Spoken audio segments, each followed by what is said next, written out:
Ok, salut, bienvenue dans cette vidéo. Cette semaine, on va analyser les marchés, justement les marchés boursiers, pour trouver les meilleures opportunités de trading pour cette semaine. Ça a beaucoup bougé cette semaine, il y a eu beaucoup de volatilité, il s'est passé beaucoup de choses depuis la semaine dernière.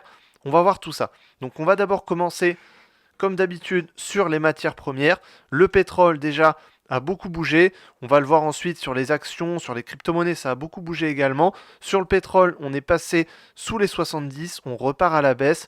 On a l'impression que ça va continuer à partir à la baisse. Là, on casse un niveau de support important. On a rebondi sur ce niveau, donc sur ce plus bas ici. Pour l'instant, on rebondit, mais on a quand même une grosse bougie baissière aujourd'hui. Donc, il y a de fortes chances pour qu'on casse les 68 à la baisse et ensuite qu'on parte encore plus à la baisse. Ça nous amènerait sur un niveau ici, donc sur le pétrole Brent, on a un niveau à 65 et on a un niveau à 60. Donc, ça nous amènerait déjà sur ces niveaux et ensuite on a un niveau à 40 qui est quand même nettement plus bas. Donc là, on a plutôt une tendance baissière qui va se dessiner sur le pétrole. Sur l'or, l'or continue quand même une belle progression. On commence à corriger un petit peu, mais on n'a pas eu de vraie baisse par rapport à ce qu'on a sur les autres actifs. En tout cas, ça commence à corriger un petit peu. On voit que ça corrige. On pourrait arriver sur 2800, ce qui serait logique. On a cassé ce niveau, on revient sur un pullback ici. Jusque-là, l'or se porte plutôt bien.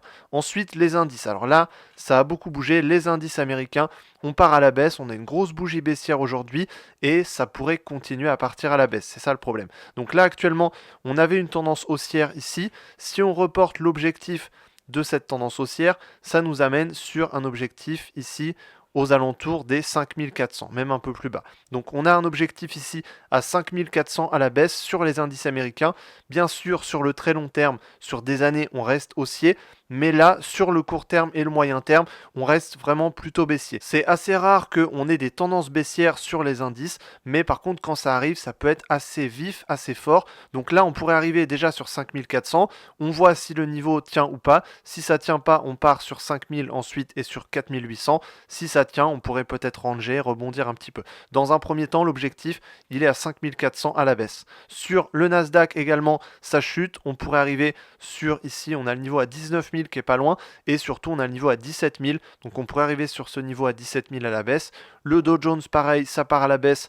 On casse la tendance baissière, on pourrait arriver sur 40 000 au moins. Donc ici, le niveau des 40 000 à la baisse. Donc il y a quand même de la marge pour qu'on puisse arriver à la baisse. Il y a quand même un potentiel baissier si on prend des trades baissiers. Sur le CAC 40, donc les indices européens, ça corrige un peu moins fort. C'est surtout sur les indices américains que ça corrige. On a rattrapé un peu le retard sur les indices européens. Donc ça va plutôt ranger. On risque de ranger au-dessus des 8000, entre 8000 et 8300 sur le CAC 40. Si on casse les 8000, on repartira à la baisse, mais pour l'instant, ça risque plutôt de ranger côté européen. Ensuite, sur les crypto-monnaies, ça a beaucoup bougé. Le Ripple déjà, le Ripple ici, il reste plutôt dans son range entre 1900 et 3400. Voilà, on est plutôt baissier pour l'instant, mais on reste dans le range, donc rien d'inquiétant.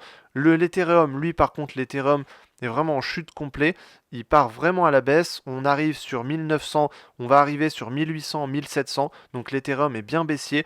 Il y a vraiment une tendance baissière qui est assez forte. Pour l'instant, on ne semble pas casser cette tendance. Donc on est vraiment baissier. Sur le Bitcoin, par contre, là, on passe vraiment à la baisse. La semaine dernière, j'avais dit qu'on pourrait potentiellement rebondir sur 84 000, 85 000 et repartir tant qu'on restait au-dessus de ces niveaux. On restait plutôt haussier. Maintenant, là, on a cassé ce niveau-là. On a cassé les 80 000. On a une grosse bougie baissière aujourd'hui et on pourrait partir encore plus à la baisse. On casse la moyenne mobile de 200 également. Donc ça veut dire qu'on a vraiment un marché baissier qui est en train de se créer. Donc là, on va sûrement partir à la baisse jusque... On a quoi comme niveau? On a 72 000 qui était ce niveau ici, on a 66 000 le niveau qu'on avait cassé ici, et ensuite on a 54 000. Donc on a vraiment une tendance baissière sur les indices américains, sur les crypto-monnaies, donc on est vraiment dans un marché baissier actuellement. Si on regarde sur le Forex, ça a également pas mal bougé. On a le dollar qui est parti à la baisse, on semble peut-être rebondir sur 103, mais quand même un dollar qui est bien parti à la baisse. Donc l'euro-dollar qui est vraiment monté rapidement. On pourrait corriger un petit peu cette baisse pour venir sur 1,07, 1,06 peut-être et ensuite repartir à la baisse. Donc on a un dollar qui chute, donc l'euro-dollar pourrait continuer à monter, mais après une correction. Le GBP USD, pareil, c'est monté assez fort. Là, on pourrait corriger, pareil, donc corriger jusque 1,27, 1,26 pour ensuite repartir à la hausse. Donc là, on est plutôt en phase de correction, mais ça reste intéressant quand même. L'USD Yen, là-dessus, on est parti à la baisse, il y a eu peu de volatilité sur cet actif, mais c'est plutôt baissier, on reste sur une tendance plutôt baissière. L'USD CHF, lui, part plutôt à la baisse, pareil, baisse du dollar. Là, on pourrait corriger un petit peu jusqu'à 0,89 pour ensuite repartir à la baisse. USD CAD, lui, lui, ça range plutôt, on reste là-dessus, on pourrait repartir à la hausse, plutôt dans un range, on a vraiment créé un range sur cet actif.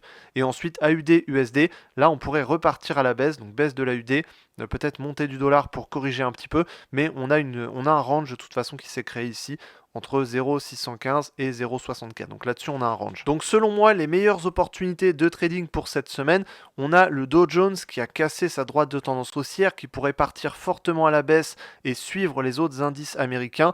On a un objectif ici à 40 000, donc plutôt baissier. Ensuite, on a le Bitcoin qui a également cassé son niveau de support à 80 000. On pourrait continuer à partir à la baisse sur 72 000 ou 64 000. Et ensuite, on a le pétrole qui a cassé son niveau à 70. On arrive sur 68 et on pourrait repartir à la baisse pour viser 64 et 60. Voilà, donc j'espère que je t'ai aidé dans cette vidéo pour mieux comprendre les meilleures opportunités cette semaine. Ça a beaucoup bougé de cette semaine, il y a pas mal de volatilité à suivre, à voir ce que ça va donner. Les indices, c'est plutôt baissier, on est plutôt baissier sur les cryptos, il y a beaucoup de marchés baissiers actuellement, donc à voir ce que ça va donner et on en reparle la semaine prochaine.